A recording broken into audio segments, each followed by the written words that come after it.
اڑایا جائے گا. غریب کو سبسڈی نہیں دیں گے, کفایت شاری کا درس دیں گے اور اپنے شاہانہ پروٹوکول ختم نہیں کریں گے, مگر قوم کو ذلیل و رسوا ضرور کریں گے اور ان کے جیبوں پر ڈاکے ڈالیں گے. پھر چاہیں گے تماشا بھی نہ ہو. ایران امریکی ثالثی اپنی جگہ, مگر ہے تو یہ فارم 47 کی حکومت نا. پیٹرول کی قیمتیں آپ کے سامنے بات, ٹھیک ہے نا جی. اور میں اگلی جو بات, جو بڑی اہم بات ہے, کچھ سوشل میڈیا اکاؤنٹس کی جانب سے گزشتہ 3-4 دنوں سچ یہ تاثر دینے کی کوشش کی ہے کہ پاکستان کی کامیابی دراصل پی ٹی آئی کی شکست ہے, یا کم از کم یہ ثابت کیا جائے کہ پی ٹی آئی اس کامیابی پر خوش نہیں. تاہم جب پی ٹی آئی نے جلسے منسوخ کیا اور اس کا پیش رفت کا خیر مقدم کیا تو یہ بیانیہ خود ہی کمزور پڑ گیا.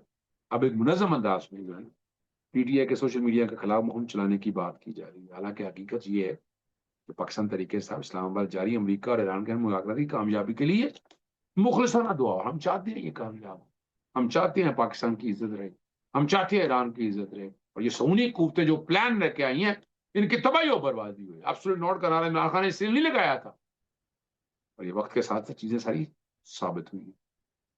اور ملکی مفاد کو سامنے تو جلسہ منسوخ کرنے کا, اور ماضی میں جب ان کے دور حکومت میں او آئی سی کا اجلاس منعقد ہو رہا تھا تو بعض سیاسی عناصر اس کی راہ میں رکاوٹیں ڈالنے اور دھمکیاں دیتے تھے, یاد ہوگا. اور اہم موقع پر کہا جا رہا ہے کہ صدر مملکت جو ہیں وہ ٹنڈو والا یار میں موجود ہیں, یہاں اسلام آباد کے اندر موجود نہیں. لوگ سوالیہ نشان اٹھاتے ہیں اس بات کے اوپر, صحیح ہے نا. اور یہی وہ عناصر جو عمران خان کے دور میں ایف اے ٹی ایف سے متعلق قانون سازی کی مخالفت کرتے رہے اور او ایس اجلاس کے انکار پر بھی اعتراضات اٹھاتے رہے. یہ ریکارڈ کے اوپر چیزیں موجود ہیں. برعکس پاکستان تحریک انصاف کو امید ہے کہ یہ اہم مشاورتی عمل مثبت اور باہم مفاد پر مبنی نتائج دے گا, نہ صرف امت مسلمہ کے لیے اجتماعی مفاد کو تقویت دے گا بلکہ پاکستان کے اسٹریٹجک مفاد کو بھی مضبوط کریں گے اور خطے میں امن, استحکام اور خوشحالی کا فروغ کا اسباب بنے, سبب بنے. ایک بات جو میں نے پہلے بھی کہہ دی تھی, عالمی منڈی میں جو پیٹرولیم کی قیمتوں میں کمی کے باوجود عوام کو مکمل فائدہ نہیں دیا جائے. پہلے پیٹرول کی قیمت میں 138 روپے کا آپ کو پتہ اضافہ کیا گیا, اب صرف 12 روپے کی کمی کر, اور عوام پہ احسان جتایا جا رہا ہے. میں نے اس کو چیلنج کر دیا جائے اور سبسڈی کے نام پر بڑے بڑے اشتہارات دیے, یہ چیلنج کر دیا اس کے قانون کو بھی. سبسڈی آخر کس کو ملی؟ کیا کوئی ایسا موٹر سائیکل مالک سامنے آیا جسے پنجاب حکومت کی جانب سے 20 لیٹر پیٹرول پر 100 روپے فی لیٹر کے حساب سے 2000 ملے ہو؟ اس میں مستحق بہت سے ہوں, لیکن وہ مستحق تو سامنے آنے چاہیے نا, کوئی اتنے سامنے نہیں آ سکے.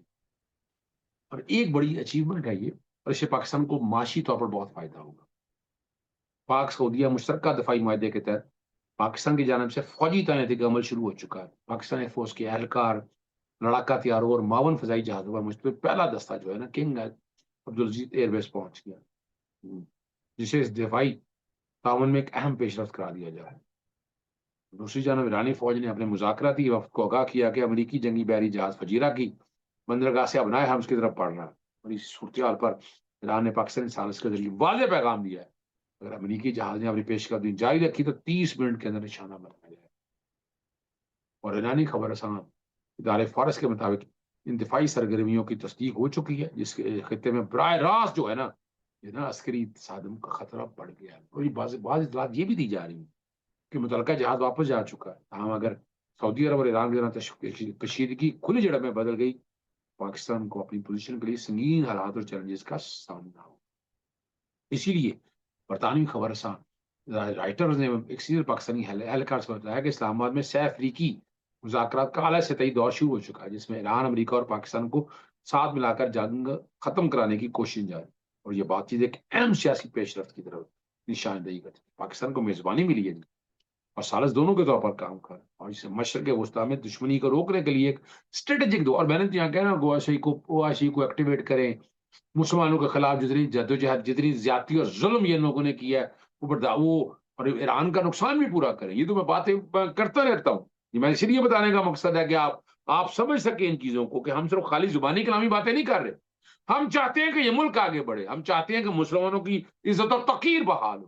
توقیر بحال ہوگی تو ہماری توقیر بحال ہوگی. اور وائٹ ہاؤس نے ایرانی اثاثے غیر منجمد کرنے سے قبل جو ایک زیر گردش خبر تھی نا اس کی تردید کر دی ہے.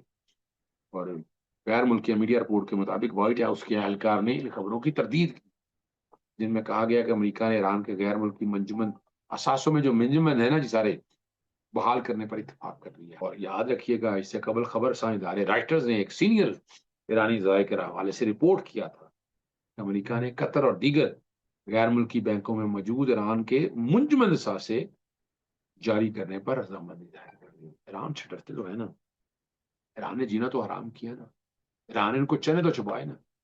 ایک مسلمان ہے وہ لیتا بات ہے ہم کوفی ہیں، میں ہم تو نہیں اپنے آپ کو کہتے، لیکن جو خاموش ہیں وہ تو کوفی ہیں نا، اور کوفیوں نے جو کچھ بھی کیا یہ بھی ریکارڈ کے اوپر آپ کے پاس ساری چیزیں شامل ہیں۔